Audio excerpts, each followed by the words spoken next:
Bonsoir, bienvenue sur la Van Morgane. Alors, ça ne se voit peut-être pas trop à l'écran, mais en fait, le ciel est plutôt menaçant de rompre.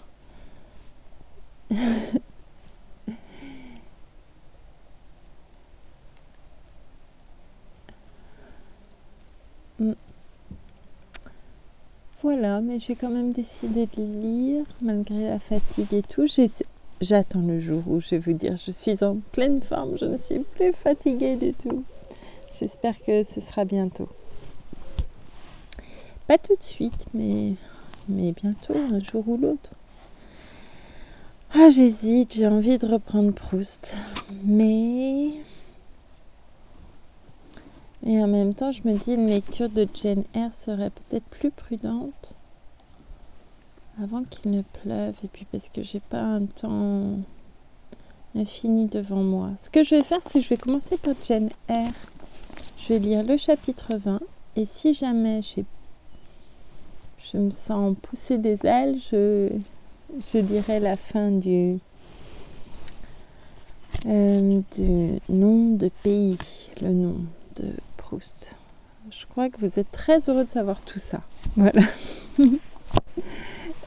Allons-y, c'est parti. Chapitre 20. Charlotte Brontë, Jane Eyre.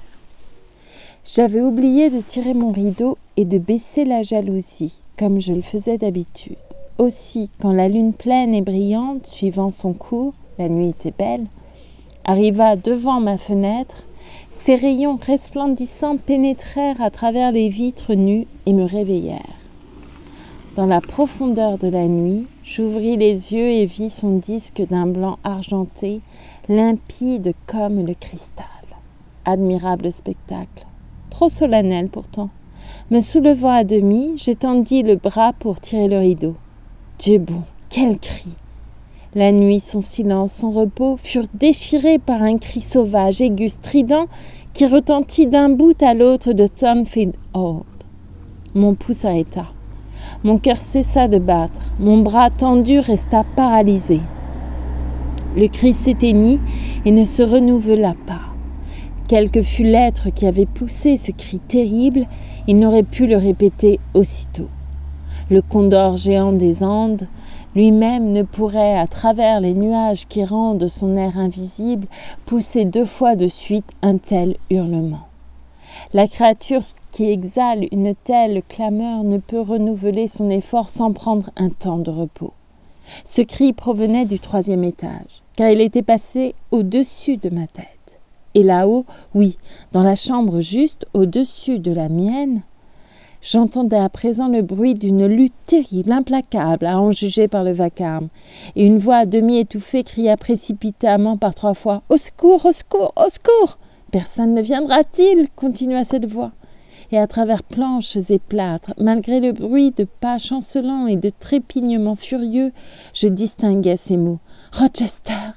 Rochester, pour l'amour de Dieu, venez !» La porte d'une chambre s'ouvrit, quelqu'un courut, ou plutôt s'élança dans la galerie. Un autre pas résonna sur le plafond, j'entendis une chute et ce fut le silence. Malgré l'effroi qui faisait trembler tous mes membres, j'avais mis quelques vêtements et je sortis de ma chambre. Tous les dormeurs étaient réveillés. De chaque chambre venaient des exclamations et des murmures de terreur. Les portes s'ouvrirent l'une après l'autre. Tour à tour, les invités regardèrent dans la galerie qui se remplissait. Les messieurs comme les dames s'étaient levés. De tous côtés, chacun demandait confusément « Qu'y a-t-il ? Qui est blessé ? Qu'est-il arrivé ? Allez chercher une lumière. Est-ce le feu ? Y a-t-il des voleurs ? Où faut-il fuir ?» Sans le clair de lune, ils se seraient trouvés dans une obscurité complète. Ils couraient çà et là, se pressaient les uns contre les autres, certains sanglotant, d'autres trébuchant. Le désordre était extrême. « Où diable est Rochester ?» s'écria le colonel Dent. « Je ne l'ai pas trouvé dans son lit. Me voici, entendit-on crier. « Calmez-vous, j'arrive. » La porte de l'extrémité de la galerie s'ouvrit et Mr. Rochester, qui venait de l'étage supérieur, s'avança, une chandelle à la main. Une des dames courut droit à lui et saisit son bras. C'était Miss Ingram. Quel malheur est-il arrivé, dit-elle. Parlez, faites-nous connaître le pire sans détour. Mais ne me faites pas tomber, ne m'étranglez pas, répliqua-t-il. Les Mrs. Ashton s'agrippaient en effet à lui à présent, et les deux douairières, dans leurs amples robes de chambre blanches, fonçaient sur sa personne, semblables à des navires, toutes voiles dehors. « Tout va bien, s'écria-t-il. « C'est une simple répétition de beaucoup de bruit pour rien. Mesdames, éloignez-vous, je vais devenir dangereux. » Il avait réellement l'air dangereux. Ses yeux noirs lançaient des étincelles. Faisant un effort pour se maîtriser, il ajouta « Une des servantes a eu un cauchemar, voilà tout. C'est une personne nerveuse et surexcitable. Elle a dû prendre son rêve pour une apparition ou quelque chose de ce genre, sans nul doute, et cette soudaine terreur lui a donné une crise de nerfs. Allons, il faut maintenant que je m'assure que vous regagnez bien tous vos chambres. Tant que la maison n'aura pas retrouvé son calme, il ne sera pas possible de s'occuper de cette femme. Messieurs, ayez la bonté de donner l'exemple à ces dames. Miss Ingram, vous ne manquerez pas, j'en suis certain, de vous montrer au-dessus de vaines frayeurs. Amy et Louisa, retournez dans vos nids comme deux colombes que vous êtes.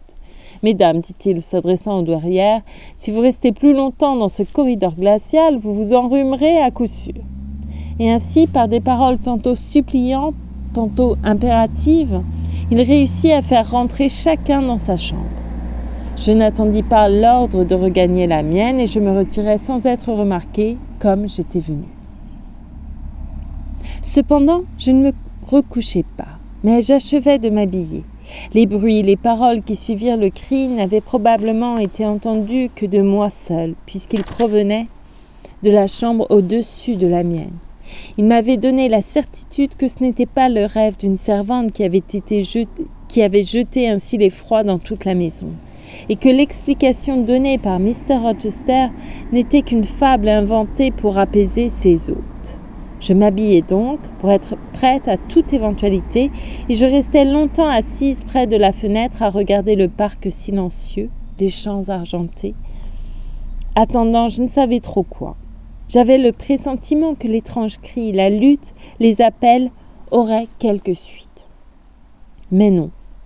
Le calme revint, tous les murmures, tous les mouvements s'évanouirent graduellement et au bout d'une heure, Thornfield Hall était redevenu silencieux comme un désert. Le sommeil et la nuit avaient, semblait-il, repris leur empire. Cependant, la lune déclinait et allait bientôt disparaître.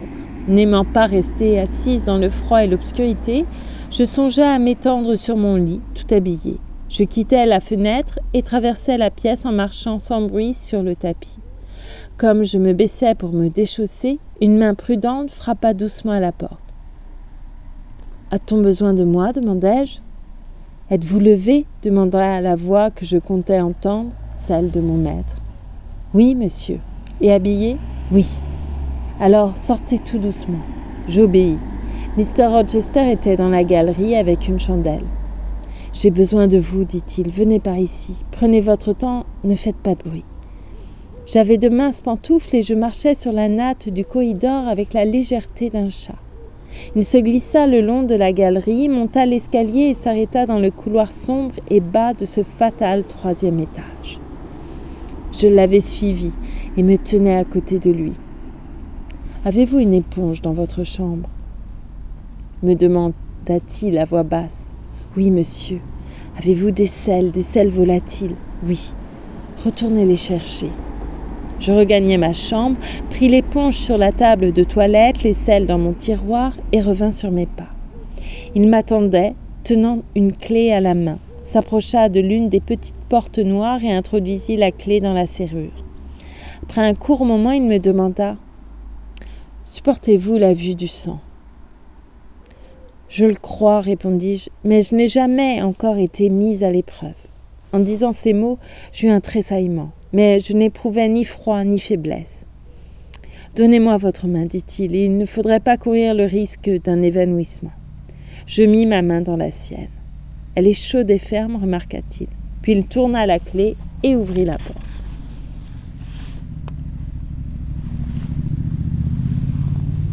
Je me rappelais avoir vu cette chambre, le jour où Mrs. Fairfax m'avait fait visiter toute la maison.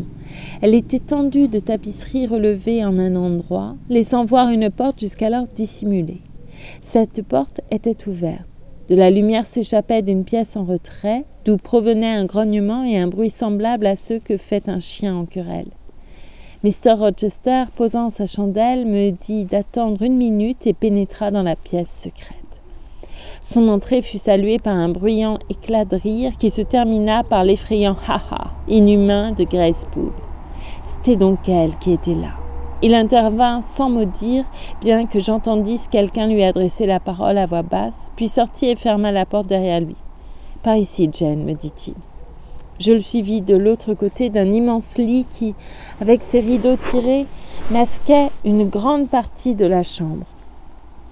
Un homme tout habillé, mais sans veste, était assis dans un fauteuil au chevet du lit, immobile, la tête renversée en arrière, les yeux fermés.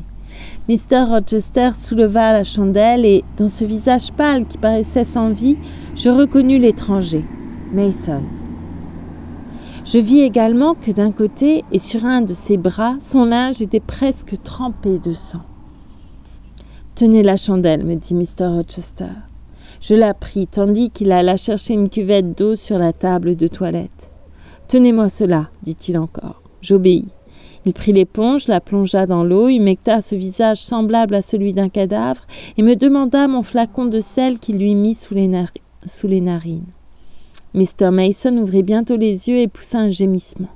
Mr. Rochester, ouvrant la chemise du blessé dont le bras et l'épaule étaient bandés, épongea le sang qui coulait rapidement. « Est-ce grave » murmura Mr. Mason. « Mais non, c'est une simple égratignure. Ne soyez pas ainsi prostré, mon cher. Un peu de courage. Je vais moi-même aller vous chercher un médecin et j'espère bien qu'au matin vous serez transportable. »« Jane, continua-t-il, monsieur, il va falloir que je vous laisse ici avec ce gentleman pendant 1 heure, peut-être 2. Si le sang recommence à couler, vous l'épongerez comme je l'ai fait. En cas de défaillance, vous approcherez de ses lèvres le verre d'eau qui est là sur le lavabo et vous lui donnerez vos sels à respirer. Vous ne lui parlerez sous aucun prétexte. Quant à vous, Richard, si vous adressez la parole à cette jeune fille, ce sera au péril de votre vie. Ouvrez les lèvres, agitez-vous et je ne réponds plus des conséquences. » De nouveau, le pauvre homme se mit à gémir. Il n'osait pas bouger. La peur de la mort ou de quelque autre chose le paralysait presque. Mr. Rochester me tendit l'éponge pleine de sang et je le remplaçai. Il m'observa un instant et quitta la pièce en disant « Rappelez-vous, pas de conversation. » J'éprouvais une sensation étrange lorsque la clé grinça dans la serrure et que je cessai d'entendre le bruit des pas qui s'éloignaient. J'étais donc enfermée dans une des cellules mystérieuses du 3e étage, entourée des ombres de la nuit, ayant sous les yeux, sous la main, cet être livide et sanglant. À peine séparée d'une criminelle par une simple porte, ce qui était vraiment terrifiant. Je pouvais supporter le reste, mais je frémissais à la pensée de voir Grace Poole se précipiter sur moi. Il fallait rester à mon poste, pourtant. Il fallait surveiller ce visage de spectre, ces lèvres bleuâtres et silencieuses, auxquelles il était interdit de s'ouvrir. Ses yeux vitreux, voilés d'horreur qui tour à tour se fermaient, se rouvraient, erraient à travers la pièce ou se fixaient sur moi. Il me fallait plonger et replonger la main dans la cuvette d'eau rougie de sang, tout en épongeant celui qui continuait de couler. Il me fallait, en accomplissant ma tâche, voir baisser la lumière de la chandelle qui avait besoin d'être mouchée. Voir les ombres s'obscurcir sur les tapisseries anciennes qui m'entouraient, devenir opaques sous les draperies du vaste et antique lit, trembloter étrangement au-dessus de la grande armoire qui lui faisait face, dont les portes étaient apôtres de 12 panneaux, avec les têtes des 12... Au-dessus de la grande armoire qui lui faisait face, dont les portes étaient formées de 12 panneaux, avec les têtes des 12 apôtres d'un dessin austère, chacune incluse dans son panneau comme dans un cadre, cependant qu'au sommet du meuble, surmontant ces têtes, s'élevait une croix d'ébène avec un Christ en agonie. Selon les variations de l'ombre et de la lumière produite par la flamme vacillante, c'était tour à tour Luc, le médecin barbu, qui penchait son front, la longue chevelure de Saint Jean qui paraissait flotter au vent, Le visage diabolique de Judas qui émergeait du panneau et semblait s'animer, faisant redouter que le traître insigne, Satan lui-même, n'apparût dans l'image de son valet. Au milieu de tout cela, il me fallait écouter, aussi bien que surveiller, guetter les mouvements de la bête sauvage ou du démon dans son repère de l'autre côté du mur. Mais depuis la visite de Mr. Rochester, elle paraissait domptée comme par un charme magique. Durant toute la nuit, je ne perçus que 3 sons, à 3 longs intervalles. Le craquement d'un pas, un nouveau et bref grognement de chien, puis un profond gémissement humain. Je fus alors accablée par mes propres pensées. Quel était donc cet être incarnant le crime qui vivait dans ce manoir solitaire que le maître ne pouvait ni chasser ni soumettre? Quel était ce mystère qui soudain se manifestait, soit par le feu, soit par le sang, dans le plus profond silence de la nuit? Quelle créature, empruntant le visage et la forme habituelle d'une femme, prenait ainsi la voix d'un démon railleur ou faisait entendre le cri d'un oiseau de proie avide de charogne?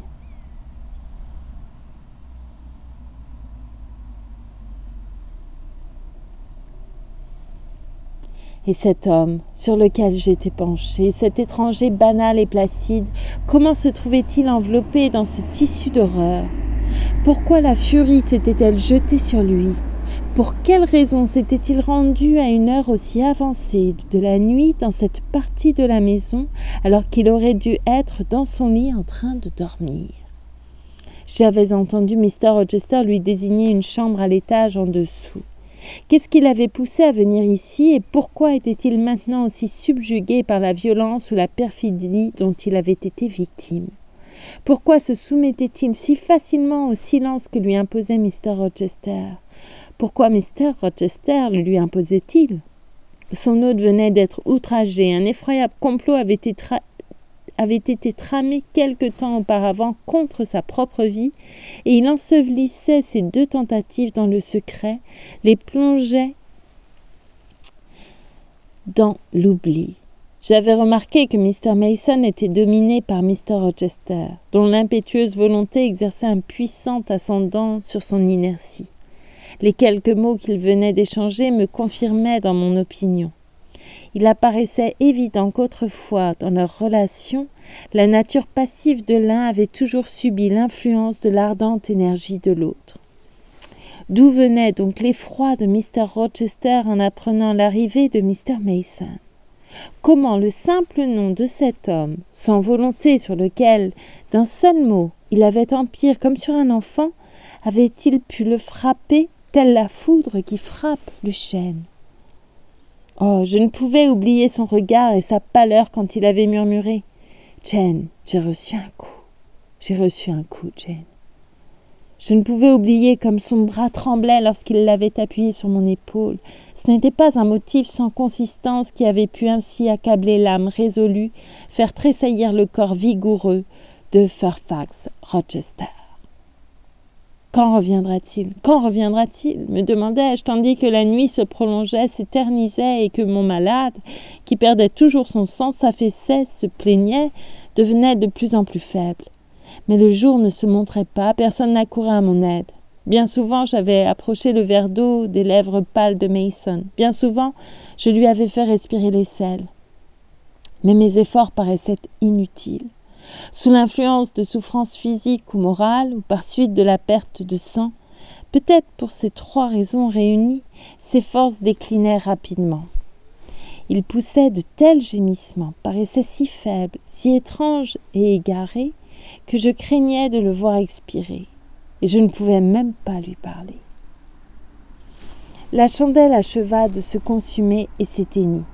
J'aperçus alors, sur le bord des rideaux de la fenêtre, les raies d'une lumière blafarde. L'aube approchait. Au même instant, j'entendis aboyer Pilote, en bas, dans son chenil au fond de la cour. Cela raviva mon espoir. Ce ne fut pas en vain. 5 minutes plus tard, le grincement de la clé dans la serrure qui cédait m'avertit que j'allais être relevée de ma garde. Elle ne devait pas avoir duré plus de 2 heures. Bien des semaines m'auraient paru plus courtes. Mr. Rochester entra avec le médecin qu'il était allé chercher. « Maintenant, Carter, faites vite, dit-il à ce dernier. Je ne vous donne qu'une demi-heure pour panser la blessure, la bander, faire descendre le malade, etc. » « Mais est-il en état de marcher, monsieur ?»« Sans aucun doute, ce n'est rien de grave. Il est inquiet, il faut lui remonter le moral. Allons, au travail. » Mr. Rochester tira les épais rideaux et releva la jalousie afin de laisser entrer le plus de jour possible. Je fus surprise et réconfortée de voir que l'aurore était aussi avancée. Des traînées de lumière rose commençaient à éclairer l'Orient. Mr. Rochester s'approcha de Mason qui était déjà entre les mains du médecin. « Eh bien, mon vieux, comment ça va-t-il ?»« Elle m'a tué, j'en ai bien peur, répondit-il faiblement. Mais non, du courage, dans 15 jours, ce sera tout juste si vous vous en ressentirez. Vous avez perdu un peu de sang, voilà tout. Carter, rassurez-le donc, dites-lui qu'il n'y a pas de danger. » Pardon. « Je peux le lui affirmer en toute conscience, dit Carter, qui venait de défaire les bandages. Je regrette seulement de n'avoir pu arriver plus tôt. Il n'aurait pas perdu tant de sang. Mais qu'est-ce que cela ? La chair de l'épaule n'est pas seulement coupée, elle est aussi déchiquetée. Cette blessure n'a pas été faite par un couteau. Il y a des marques de dents. Elle m'a mordu, murmura-t-il. Elle m'a labouré comme une tigresse quand Rochester lui eut retiré le couteau. Vous n'auriez pas dû céder, vous auriez dû lutter avec elle tout de suite, dit Mr. Rochester. Mais que faire en de telles circonstances, répliqua Mason. Ah, c'était effroyable, ajouta-t-il en frissonnant. Et puis, je ne m'y attendais pas, elle avait l'air si calme, tout d'abord. Je vous avais averti, lui répondit son ami. Je vous avais dit d'être sur vos gardes quand vous l'approcheriez. D'ailleurs, vous auriez pu attendre jusqu'à demain et vous faire accompagner par moi. C'était pure folie de tenter l'entrevue dès cette nuit, et tout seul. Je pensais pouvoir lui faire du bien. Vous pensiez. Cela m'exaspère de vous entendre parler ainsi. Quoi qu'il en soit, vous avez souffert et souffrirez sans doute encore pas mal pour avoir négligé de suivre mon conseil. Aussi n'ajouterai-je rien. Carter, dépêchez-vous, le soleil sera bientôt là. Le soleil sera bientôt levé et il faut que je l'expédie. Tout de suite, monsieur.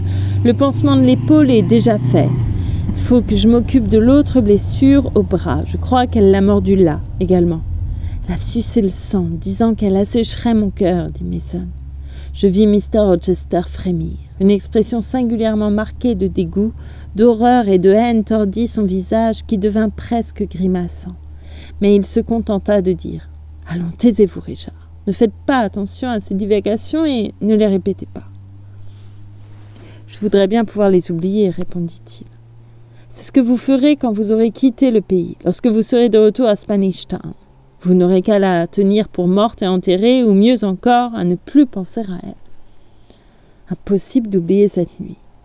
Ce n'est pas impossible. Ayez donc un peu d'énergie, mon vieux. Il y a 2 heures, vous croyiez aussi mort qu'un rensort, et vous voilà bien vivant, bavardant.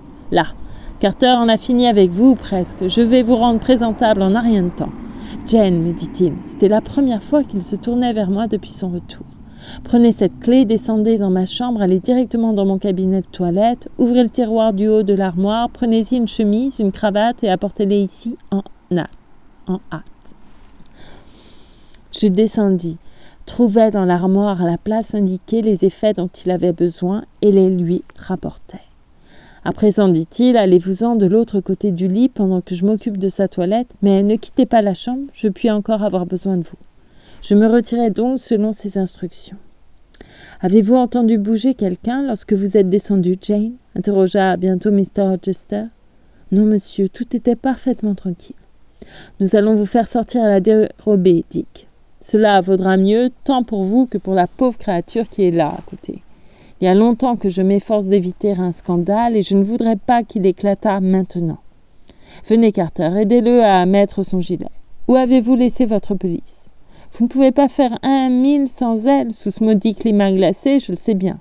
Dans votre chambre ? Jane, courez donc dans la chambre de Mr. Mason, celle qui est à côté de la mienne. Allez chercher le manteau que vous y trouverez. Je partis de nouveau en courant et revins encore une fois, portant un vaste manteau doublé et bordé de fourrure. « J'ai encore quelque chose à vous demander, me dit mon infatigable maître. Il faut que vous retourniez dans ma chambre. Heureusement que vous êtes chaussée de velours, Jane. Un gros lourdeau de messager ne ferait pas du tout l'affaire en l'occurrence. Vous ouvrirez le tiroir du milieu de ma table de toilette, vous y trouverez une petite fiole et un petit verre que vous m'apporterez au plus vite. J'y volai et revins bientôt avec ce qu'il désirait. C'est parfait. Maintenant, docteur, je vais prendre la liberté et la responsabilité d'administrer à Mr. Mason une dose de ce cordial que m'a remis à Rome un charlatan italien, un individu que vous, Carter, auriez envoyé promener d'un coup de pied. C'est une chose qu'il ne faut pas employer à la légère, mais qui a du bon dans une occasion comme celle-ci. Jane, un peu d'eau. Je pris la carafe d'eau qui était sur la toilette et remplis à moitié le petit verre qu'il me tendait. Cela suffit. Maintenant, humectez le bord de la fiole. Je l'humectai. Il mesura 12 gouttes d'un liquide rouge dans le verre qu'il présenta à Mason.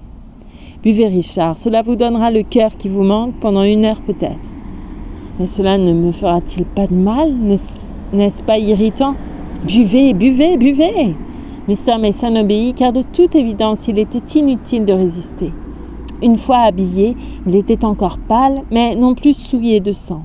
Quand il eut avalé le cordial, Mr. Rochester le laissa reposer 3 minutes, puis le prit par le bras. « Je suis sûr que vous pouvez vous tenir debout maintenant, dit-il. Essayez. » Le malade se leva. « Carter, prenez-le sous l'autre épaule. Courage, Richard. Avancez. Là, c'est bien. »« Je me sens vraiment mieux, dit Mason. J'en suis persuadé.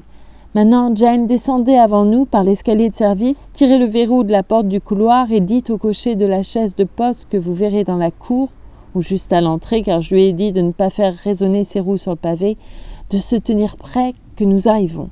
Si vous rencontrez quelque autre personne, vous viendrez au bas de l'escalier et vous tousserez discrètement. Il était déjà 5h30 et le soleil allait se lever. Mais je trouvais la cuisine encore sombre et silencieuse. J'ouvris aussi doucement que possible la porte du couloir qui était verrouillée. La cour était tranquille, mais dehors, près des grilles grandes ouvertes, stationnait une chaise de poste avec des chevaux attelés et un cocher sur le siège. Je m'approchai pour lui dire que ces messieurs venaient, à quoi il me répondit en inclinant la tête. Puis je jetai alentour un regard circonspect en prêtant l'oreille. Tout reposait encore dans le calme du jour naissant. Les rideaux demeuraient tirés devant les fenêtres des chambres des domestiques. Les petits oiseaux commençaient à peine à gazouiller dans les arbres du verger, blancs de fleurs, dont les branches retombaient en guirlandes sur le mur qui fermait un côté de la cour. De temps en temps, les chevaux de trait piaffaient dans les écuries closes. Tout le reste était silencieux. Ces messieurs parurent bientôt. Mason, soutenu par Mr. Rochester et le médecin, paraissait marcher avec assez d'aisance. Ils l'aidèrent à monter dans la voiture et Carter l'y suivit.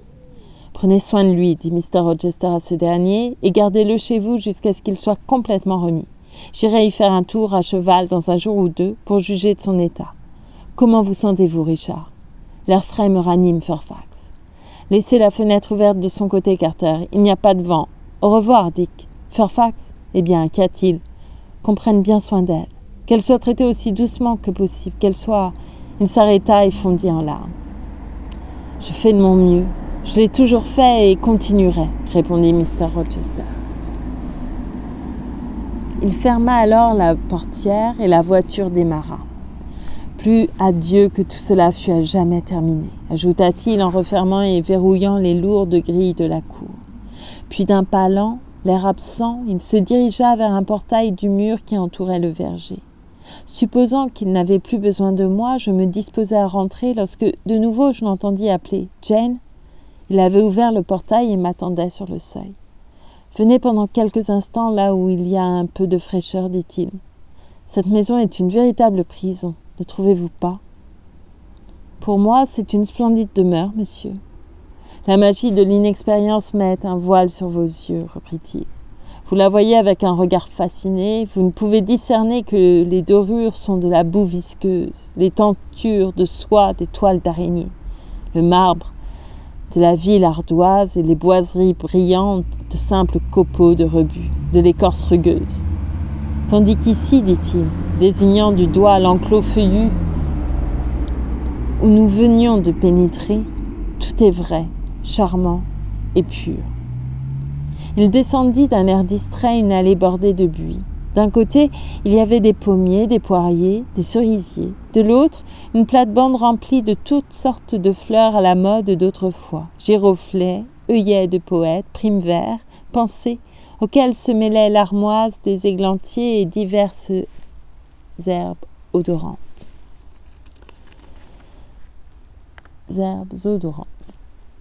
Toutes ces fleurs étaient alors aussi fraîches que les pouvait rendre une alternance d'ondées d'avril et de rayons de soleil, suivie d'une radieuse matinée de printemps.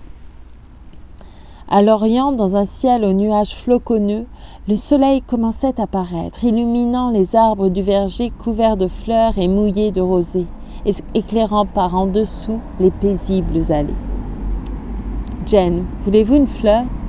Il cueillit une rose à demi épanouie, la première du rosier me l'offrit. « Merci, monsieur. » Aimez-vous ce lever de soleil, Jane? Ce ciel avec ses nuages très hauts, légers, qui vont certainement se dissiper à la chaleur croissante du jour, cet air calme et embaumé. Oh oui, beaucoup. Vous avez passé une étrange nuit, Jane. Oui, monsieur. Et c'est pour cela que vous êtes toute pâle? Avez-vous eu peur lorsque je vous ai laissé seule avec Mason? J'avais peur de voir surgir quelqu'un de la chambre intérieure. Mais j'en avais verrouillé la porte. J'en avais la clé dans ma poche. J'aurais été un berger bien insouciant si j'avais ainsi laissé un agneau, mon agneau favori, si près de l'antre d'un loup, sans rien pour le protéger. Vous n'aviez rien à craindre. Grace Poole va-t-elle continuer à vivre ici, monsieur? Oh oui, ne vous creusez pas la tête à son sujet. Chassez-la de vos pensées. Cependant, il me semble que votre vie n'est guère en sûreté tant qu'elle sera là. Ne craignez rien. Je serai sur mes gardes. Le danger que vous redoutiez hier soir est-il écarté maintenant, monsieur? Je ne puis en répondre tant que Mason n'aura pas quitté l'Angleterre. Et encore, vivre pour moi, Jane, c'est être debout sur le cratère d'un volcan qui peut, d'un jour à l'autre, faire éruption et cracher du feu. Mais Mr. Mason a l'air d'être un homme facile à mener. De toute évidence, vous avez une puissante influence sur lui. Il ne vous bravera jamais, ni ne vous fera du tort volontairement. Oh non, Mason ne me bravera pas, ni sciemment ne me fera du mal, mais il peut, sans en avoir l'intention et par une seule parole imprudente, me ravir à jamais le bonheur, sinon la vie. Recommandez-lui la prudence, monsieur. Dites-lui ce que vous craignez, montrez-lui comment il peut écarter le danger. Il eut un rire sardonique, me prit hâtivement la main qu'il repoussa avec la même hâte. Si je pouvais agir ainsi, naïve enfant, où serait le danger? Il cesserait aussitôt d'exister. Depuis que je connais Mason, je n'ai eu qu'à lui dire « faites cela » pour qu'il le fît. Mais dans ce cas, il m'est impossible de lui donner un ordre. Je ne peux pas lui dire « gardez-vous de me nuire, Richard ». Car il est absolument nécessaire de lui laisser ignorer qu'il peut me nuire. Vous voilà intrigué et je vais vous intriguer davantage. Vous êtes ma petite amie, n'est-ce pas? J'ai plaisir à vous servir, monsieur, et à vous obéir en tout ce qui est bien. Parfaitement, je le vois. Lorsque vous m'aidez et me faites plaisir, que vous travaillez pour moi et avec moi en tout ce qui est bien, comme vous le dites d'une manière si caractéristique, votre allure, votre air, vos yeux, votre visage expriment une réelle satisfaction. Mais si je vous demandais de faire quelque chose qui vous paraîtrait mal, il n'y aurait plus de pieds agiles, toujours prêts à courir, plus de mains habiles, empressées, plus de regards joyeux, ni de teint animé. Mon ami se tournerait alors vers moi, calme et pâle, et me dirait « Non, monsieur, cela est impossible, je ne puis pas faire ce qui n'est pas bien. » et demeurerait aussi immuable que le cours d'une étoile. Vous aussi avez pouvoir sur moi, vous pouvez me faire du mal, mais je n'ose vous révéler où je suis vulnérable, de peur que le coup ne me vienne de vous, en dépit de votre fidélité et de votre affection. Si vous n'avez rien de plus à craindre de Mr. Mason que de moi, monsieur, vous êtes en parfaite sécurité. Dieu veuille qu'il en soit ainsi, Jane. Voici un abri. Asseyez-vous. C'était une niche voûtée, creusée dans le mur et tapissée de lierre avec un banc rustique.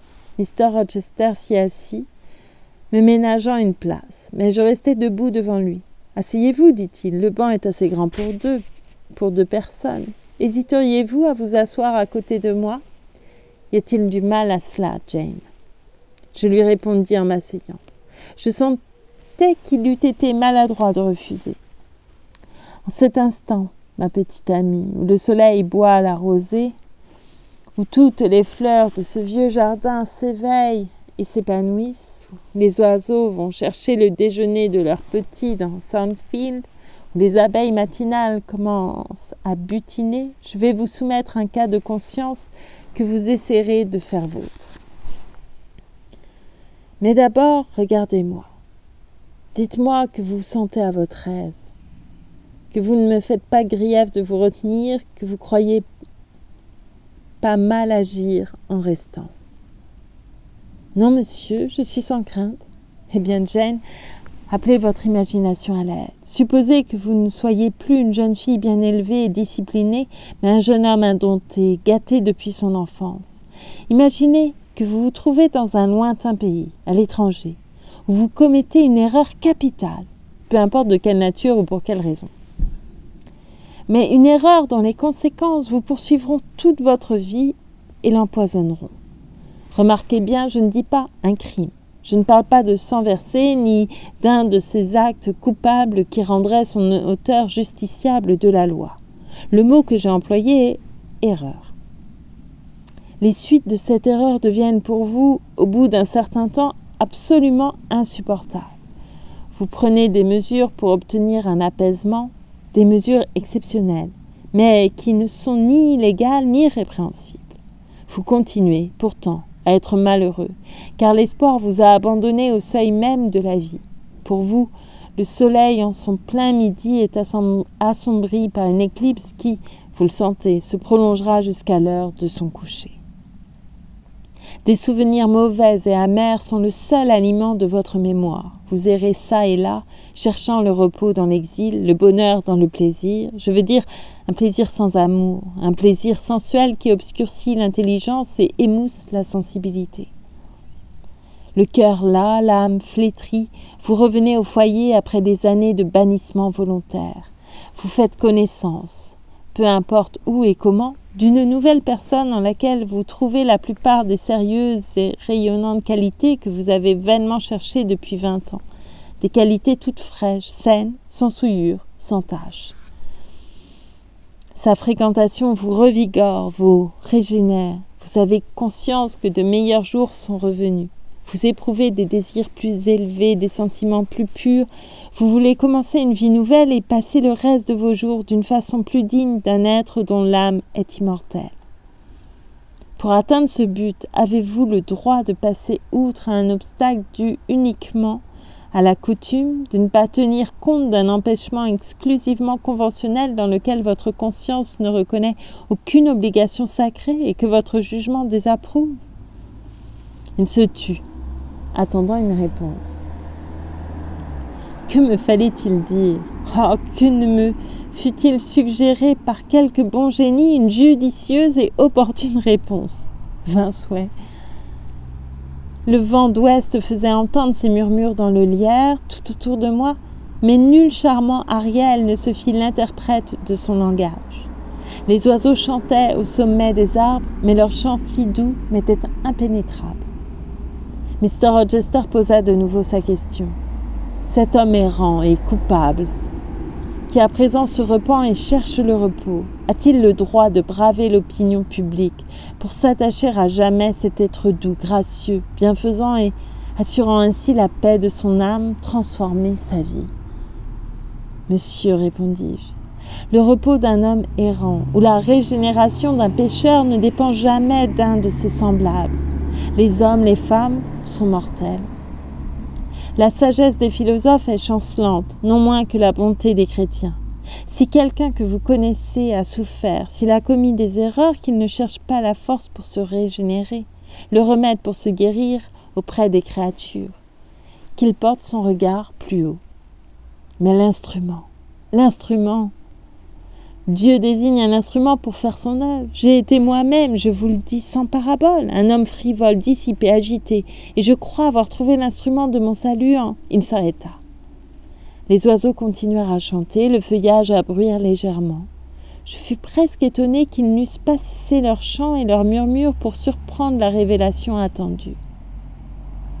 Mais combien longue eût été leur attente, tant se prolongea le silence qui suivit.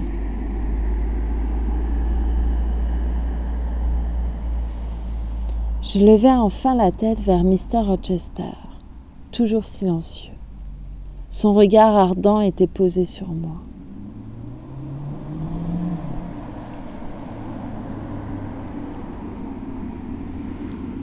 « Petit ami, me dit-il d'un ton tout différent, tandis que son visage, se transformant également, perdait toute sa douceur, toute sa gravité, pour devenir dur et sarcastique. Vous avez remarqué mon tendre penchant pour Miss Ingram.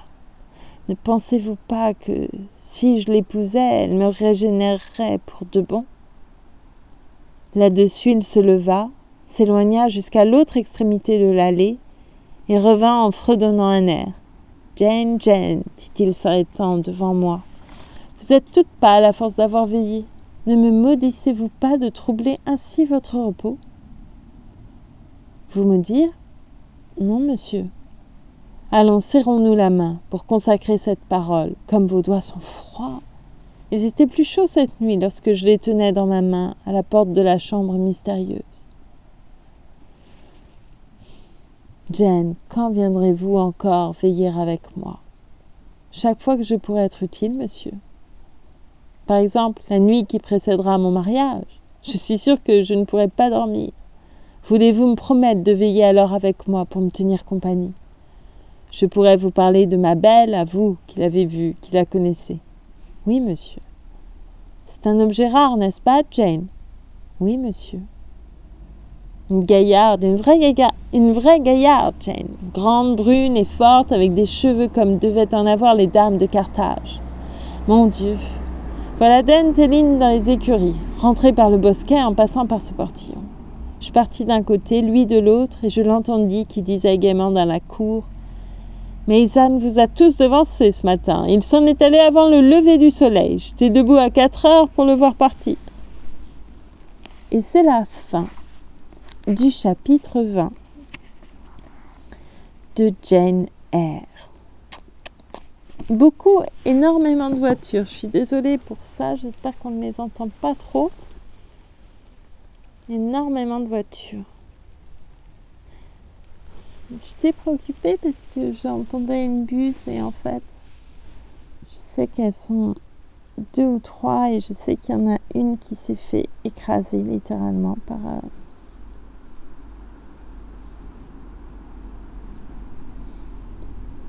Je sais pas comment c'est possible. Dans un endroit limité, où la vitesse est tout à fait limitée, à part par quelqu'un qui roulait bien au-dessus des vitesses. Des limites de vitesse. Je n'aimerais pas tuer une buse. Non.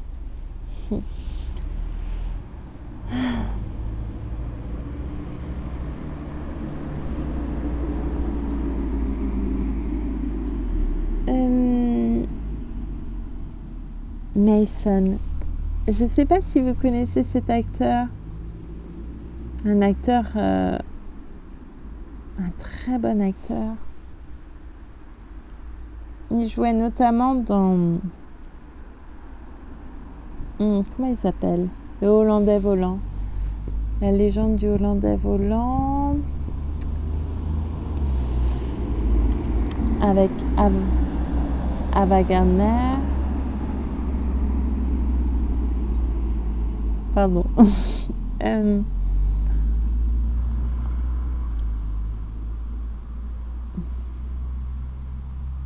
Avec un toréador.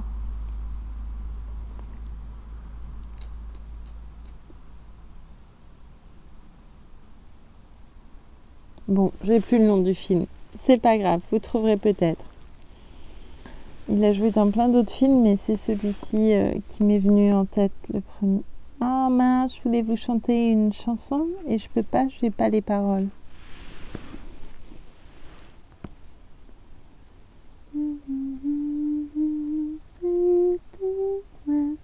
Ah, pardon. Il y avait un énorme rat. il a eu plus peur de moi que moi de lui. Enfin, je sais pas, j'ai quand même eu un peu peur. C'est surtout, j'ai pas tellement, c'est le mouvement. Vous voyez, quand je vois ces bêtes-là se déplacer très vite, surtout quand elles viennent vers moi, j'aime pas du tout ça. Oui, c'est le mouvement. Mais un autre. Non, descends. Merci. Pardon. Je vais encore avoir... Ah voilà, je vais encore avoir l'air... J'avais fait une lecture comme ça. C'était au Sacré-Cœur. Et j'étais entourée de rats en pleine nuit. C'était... Ah, c'était affreux. Bonsoir. Je me rappelle des nuits aussi. Sur le parvis de Notre-Dame, je pouvais à peine marcher parce qu'il y avait, je sais pas, des dizaines de rats. Mais vraiment, c'était impressionnant. Et comme ils couraient dans tous les sens, j'étais un petit peu paralysée pour le coup. Voilà, Indiana Jones, c'est les serpents et moi, c'est peut-être les rats, mais quand ils bougent. Voilà. On a chacun ses petits trucs. Hein. Mais d'habitude, il y a une loutre ici, mais je l'ai pas vue par contre. Eh bien, c'est vraiment très intéressant. Je souffre de solitude sans doute, je crois, pour parler toute seule à une caméra. Non, mais je partage ça avec vous, mais c'est vrai que en soi, je suis quand même toute seule devant un petit écran. Voilà. Bon, Proust, je vais l'abandonner. Je suis trop fatiguée. Je vais l'abandonner. Je l'abandonne pas, Et c'est dommage parce que j'avais vraiment très envie de le lire. J'avais très envie de chanter cette chanson, mais tant pis. Je n'avais qu'à noter les paroles quelque part. Voilà. Bien. Je vous remercie beaucoup pour votre écoute. J'espère que vous allez bien. J'espère que vous êtes plus en forme que moi.